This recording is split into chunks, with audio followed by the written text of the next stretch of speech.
साहिल सिर्फ 7 साल का था जब उसकी जिंदगी ने एक दर्दनाक मोड़ ले लिया। उसके घर की गर्माहट, मां के खाने की खुशबू और परिवार की हंसी की गूंज, सब कुछ एक भयानक आग में जलकर राख हो गया।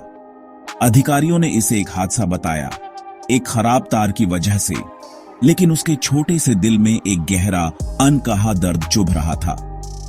अनाथ और अकेला साहिल खुद को होप हाउस के दरवाजे पर पाया, जो उन बच्चों के लिए एक घर था जिन्होंने अपने परिवारों को खो दिया था। इस नाम में एक अजीब सी विडंबना थी, क्योंकि उसके अंदर उम्मीद की एक छोटी सी किरण भी नहीं थी। अपने नुकसान का बोझ उसे दबा रहा था, उसके बचपन की खुशियां छीन रहा था।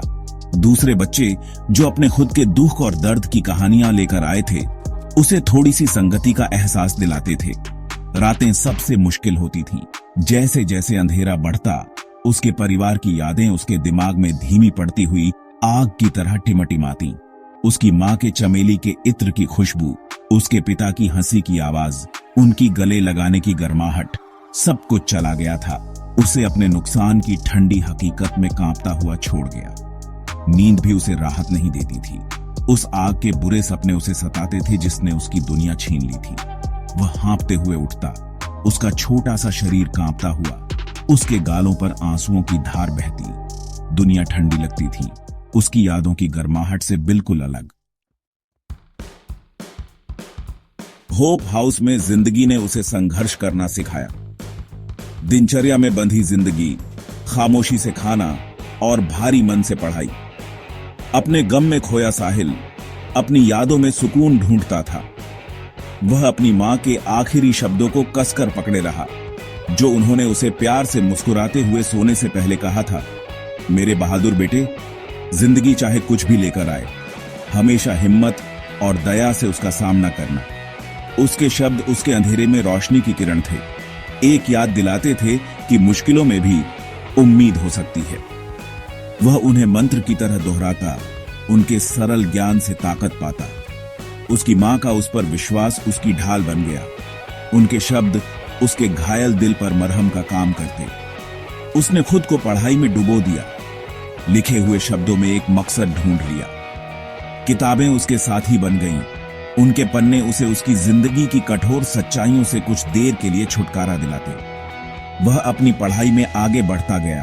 ज्ञान की उसकी प्यास उसके हौसले का सबूत थी। दूसरे बच्चे जो शुरू में उसके शांत स्वभाव से हिचकिचाते थे, धीरे धीरे उसके करीब आने लगे। उन्होंने उसकी आंखों में दर्द देखा, वह अनकहा दुख जो उनके अपने दुख जैसा था। वे कहानियां बांटते, एक दूसरे को दिलासा देते और धीरे धीरे हिचकिचाते हुए उसकी टूटी हुई दुनिया को फिर से बनाने में उसकी मदद करते। साल गुजरते गए।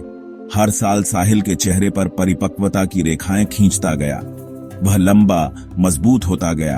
अपने अतीत के दर्द को कभी नहीं भूला, लेकिन समय और धैर्य ने उसे संभाल लिया। वह अनाथालय के छोटे बच्चों के लिए ताकत का स्तंभ बन गया।